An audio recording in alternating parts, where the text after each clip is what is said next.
Alright, guys and girls, ladies and gents, back at it. This is the rear axle going in, same as the front except for it's behind you. And what I am looking for here is these holes are really similar in size, but one is actually threaded, one is not. So that's what I'm actually looking for there. Just kind of an idea. If you do not line all three of them holes up properly, it will bite you in the butt. You have the hole in your pinion, the hole in the plastic case that goes around the outside of the drive shaft, and your actual drive shaft yoke itself. So several things there to watch for. Alright, next next things, now there is two different bolts used on this particular application here. The upper link bolts get the longer bolts, and the lower link gets the little bit shorter, which there's not a lot of difference, but trust me, it's enough. At least that's what she said. And I have such a daggum mess here too. I'm kind of trying to not really rush through this, but I'm trying to get this done. I really wanted to run this thing. I just, for some reason, a lot of my buddies, my good friends from up north and me, well, that's why I'm having such a hard time, because I'm retarded. No, this is your lower links. Alright, but they all are, not all of them, but a bunch of them guys are running the scx10 twos. I'm normally running my Batera, either my old K5 or my new Suburban. And, you know, I love my Suburban and the K5. They both do phenomenally well. For a much cheaper truck, the little Suburban does great. But the guys I'm trailing with, a lot of them running the scx10 twos. A lot of them bragging about how good they do, and they do great.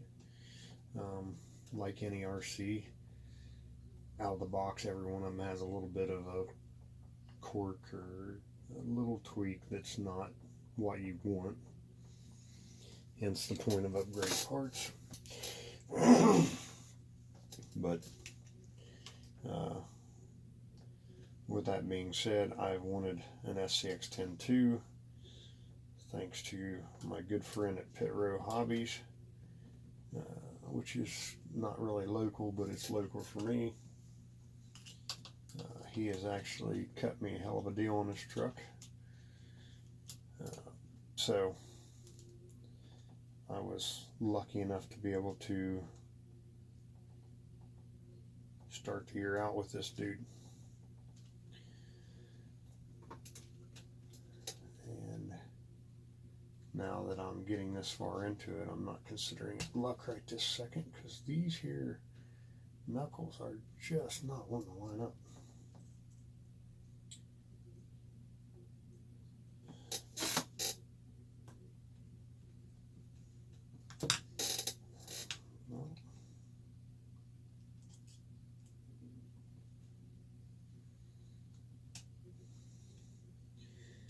But yeah, I was really wanting to get to run this sometime soon, and then I went crazy last night, decided to paint the frame. I still don't have a body done. Probably not going to do a video on the body, because I found out last night trying to paint this frame the way I did it, because this is actually a blue pearlized over top of silver pearlized. I was going to do a straight silver. I wanted to dust a little blue in it because of doing a blue body. The truck body itself is going to be done in blue. So I thought, well, it looked pretty wicked. Well, the blue covered like 10 times better than the silver. And when I started painting it and seeing what it was turning out, I just loved the way the color was coming. So I went ahead and went with an entire blue, as you see now. So that is why it is blue. It's because it's like me, it's just blue. So I'm going to have to attempt, for some reason, this side here, it's just being a complete and utter pain in the butt.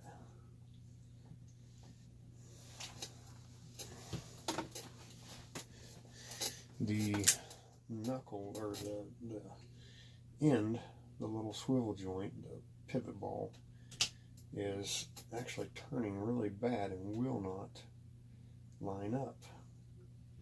Now, nothing completely unusual, but normally a couple times of fighting with it and you're good. Well, it's almost like that dude is too big for it, but I guess I'll have to spit on it. Alright, that was uncalled for. Got it. It's all alignment.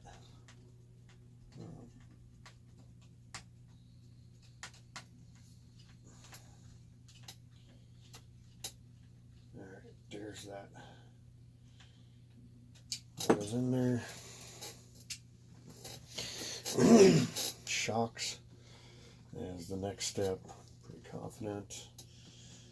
Looks like there's 2 holes in the upper mounts. Again, the flanged in shock. Looks like the imitation overflow is, yeah.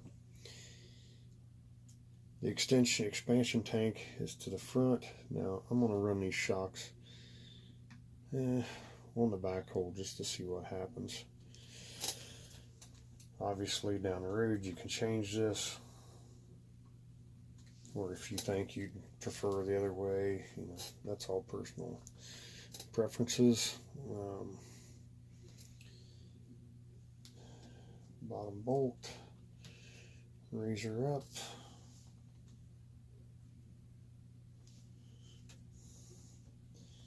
It started. I'll flip around to the other side just to get this done and out of the way. Okay. And I didn't even pay attention to what my own daggone words was, and I screwed up.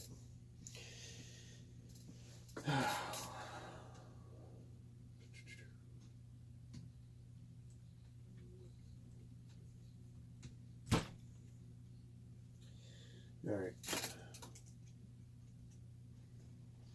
No, because I wasn't paying as much attention as I should have been. Like I said before,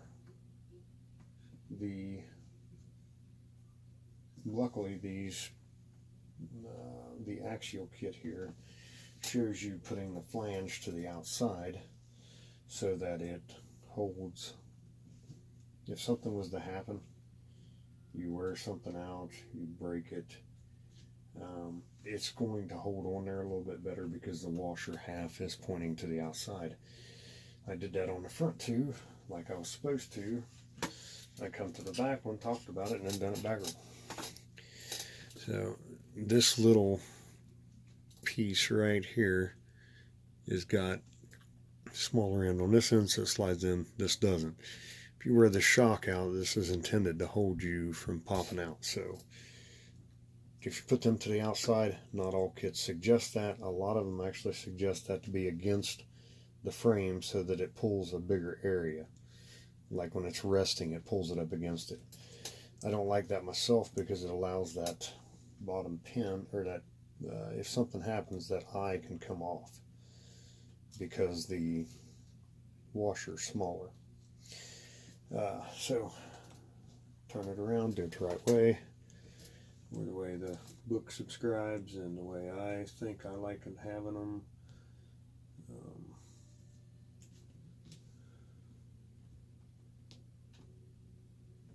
And that is it for that. So, alright, until the next time, thanks for watching. Hope you enjoyed.